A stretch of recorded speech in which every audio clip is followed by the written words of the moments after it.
আকাশবাণী কলকাতা, স্থানীয় সংবাদ পড়ছি সংযুক্তা সিংহ। ইলেকটোরাল বন্ড সংক্রান্ত সমস্ত তথ্য আগামীকাল বিকেল 5টার মধ্যে নির্বাচন কমিশনের কাছে পেশ করতে supreme court state bank of ইন্ডিয়াকে নির্দেশ দিয়েছে।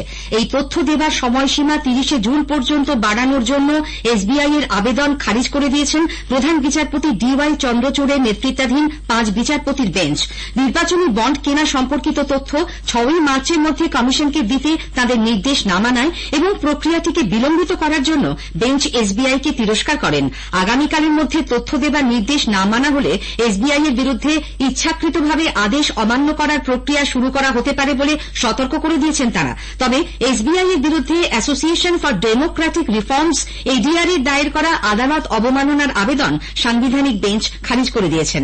আজকের রায় সম্পর্কে প্রবীণ আইনজীবী প্রশান্ত ভূষণ সাংবাদিকদের বলেন, The court has dismissed the application of the State Bank, pointing out that the data that the court had asked them to give is already available with the State Bank. According to their own affidavit, they have to just submit the details of the donors on the one hand and the details of the parties which redeemed the bonds on the other hand. State Bank was saying we have to do the cross-matching, etc. Court has said you don't need to do the cross-matching, just give these details to the Election Commission and you have to give it by tomorrow. And thereafter they have said that the State Bank chairman should file an affidavit to this effect. They are not yet taking any contempt action, but they may have to if the State Bank doesn't comply. 5ই জানুয়ারি রাতের ঘটনার তদন্তে CBI আজ forensic দল নিয়ে বনগাঁ পৌরসভার প্রাক্তন chairman Shankar আঢ্যের বাড়িতে যায়। 3D লেজার স্ক্যানার ক্যামেরায় ছবি তোলার পাশাপাশি চলে নমুনা সংগ্রহের কাজ।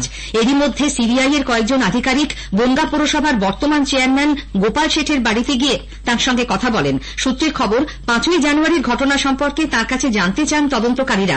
সিসি ক্যামেরার ফুটেজও চাওয়া হয়েছে।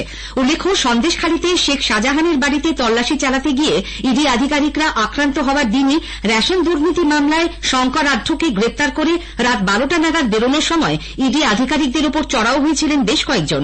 সেই ঘটনারই ফোরেন্সিক তদন্ত চালাচ্ছে সিবিআই। এদিকে সন্দেশখালী কাণ্ডে ইডির ওপর হামলার ঘটনায় আজ 10 জনকে নিজাম প্যালেসে তলব করে সিবিআই। জিয়াউদ্দিন মোল্লা সহ হাজির হয়েছেন 6 জন।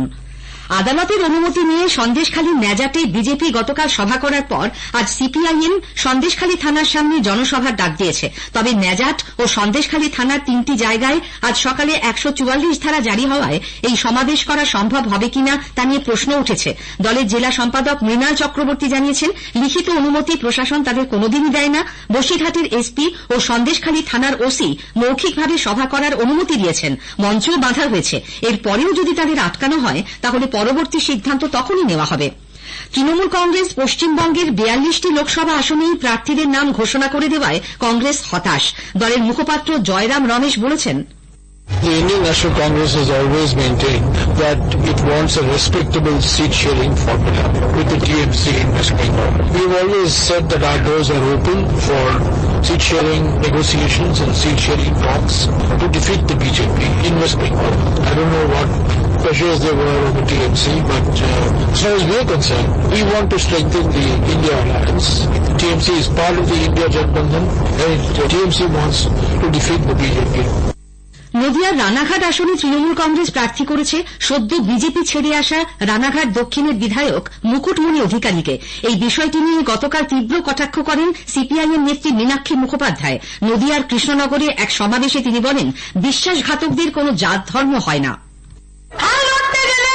মানুষের জন্য কাজ করতে গেলে নিশ্চিতভাবে জনপ্রতিনিধি এবং একটা চেয়ারের প্রয়োজন হয়। অধিকারী বাবুকে জিতিয়েছিলেন, কিন্তু অধিকারী বাবু নিজের দলের দখল ছেড়ে দিয়ে দিদিমণির কোলে দোল খাচ্ছেন, ক্যান্ডিডেট হয়ে গেছেন। যারা বেইমান হয় তারা মানুষের সাথে চিরকাল বেইমানি করে। সায়ন্তিকা বন্দ্যোপাধ্যায় তৃণমূল কংগ্রেসের সমস্ত পদে ইস্তফা দিয়েছেন। দলের রাজ্য সভাপতি সুব্রত বক্সির কাছে তিনি যে ইস্তফাপত্র পাঠিয়েছেন সেখানে যতদিন দলের পদে দায়িত্বে তিনি ছিলেন সব দায়িত্বই তিনি সক্রিয়ভাবে পালন করেছেন বলে উল্লেখ করেছেন তিনি।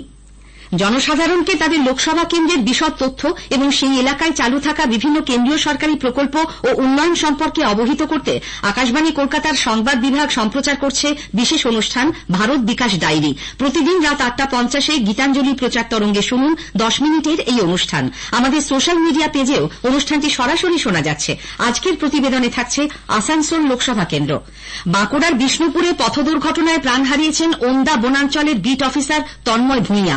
বিষ্ণুপুর থেকে মোটর বাইকে বাড়ি ফেরার সময় 60 নম্বর জাতীয় সড়কে দুর্ঘটনার কবলে পড়েন তিনি। স্থানীয় সংবাদ শেষ হল।